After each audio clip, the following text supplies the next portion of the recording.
అంటే జమిలీ ఎన్నికలు అంటే వన్ నేషన్ వన్ ఎలక్షన్ అని చెప్పి 2027లోనే ఎన్నికలు రావచ్చు. ఆల్రెడీ ఇవాళ కేంద్ర కేబినెట్ దాన్ని ఆమోదించింది.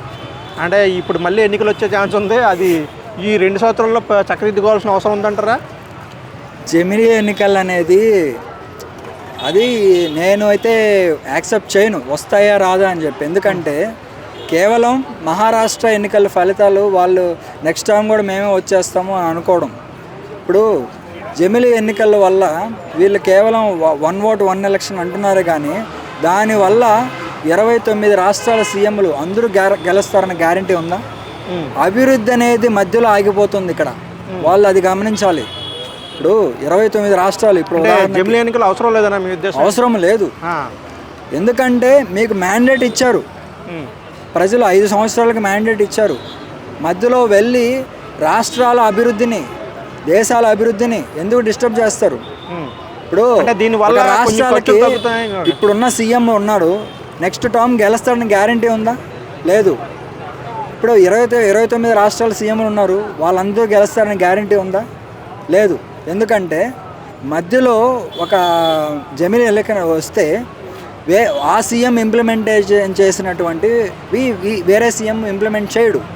ఎందుకంటే మధ్యలో బిల్స్ అన్నీ ఆగిపోతాయి, అభివృద్ధి అనేది ఆటంకం ఏర్పడుతుంది, ఎన్నో ప్రాజెక్టులు ఆగిపోతాయి, ఎన్నో సంస్థలు ఆగిపోతాయి, ఎన్నో ప్రాజెక్టులు ఆగిపోతాయి. సో జమిలీ ఎన్నికలు అనేవి అవసరం లేదు. అంటే ఉపయోగం లేదని మీ ఉద్దేశం? జమిలీ ఎన్నికలు ఖచ్చితంగా అంటే ఖర్చులు తగ్గుతాయి, ఒకేసారి ఎన్నికలు జరగడం వల్ల. ఇది ఎప్పటి నుంచి ఒకప్పుడు ఉండేది అని చెప్పేసి అంటున్నారు. అది దానివల్ల ఏం ఉపయోగం లేదంటారు అసలు? ఖర్చులు తగ్గుతాయి అంటే అట్లా ఏం లేదండి. వాళ్ళు కొత్తగా తీసుకున్నటువంటి, ఇప్పుడు మనమేమి అమెరికా లాగా ఒక పెద్ద రాష్ట్రపతి పాలనలో ప్రెసిడెంట్ రూల్లో లేం కదా. ఇండియా బాడీ స్ట్రక్చర్ ఎలా ఉంది? ప్రెసిడెంటు, పిఎం, తర్వాత సీఎం, మినిస్టర్సు, లోకల్ బాడీస్ ఇలా ఉంటుంది. నీకు స్టేట్ మొత్తం ఒకేసారి ఎన్నికలంటే అది అసాధ్యం. నెక్స్ట్ జమిలీ ఎన్నికలు నిర్వహిస్తున్నారన్నారు. దీనికంటే కూడా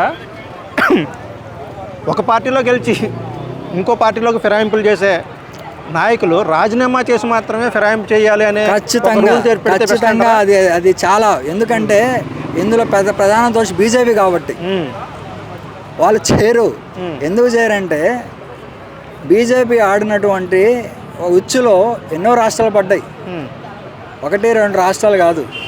ఏక్నాథ్ షిండేతో మొదలు పెడితే బీహారు, తర్వాత వచ్చి మేఘాలయ, ఇంకా పోతే చాలా ఉన్నాయి రాష్ట్రాలు, కర్ణాటక, ఇటు మనం చూసాం. వరుస పెట్టి ఎన్ని రాష్ట్రాలు ఇదే కోవకు చెందింది. బీజేపీ అనేది వాళ్ళు మంచిగా చేసుకొని వాళ్ళ మీదే బ్రహ్మాస్త్రాన్ని ప్రయోగిస్తారు. ఉదాహరణకి ఏక్నాథ్ షిండేని సీఎం చేశారు, ఇప్పుడు ఎవరు? దేవేంద్ర ఫడ్నవీస్ చేశారు. అదే కూటమి తాలూకా పార్టీకి వాళ్ళు విలువ ఇవ్వరు. దేశం మొత్తం మీరు చూడండి, బీజేపీతో ఉన్నటువంటి కూటములు ఒక్కరైనా అన్నా డిఎంకేతో కొద్ది రోజు స్నేహం చేశారు, ఇప్పుడు విడిపోయారు. అంతకుముందు తెలుగుదేశం చేశారు, మళ్ళీ కలిశారు.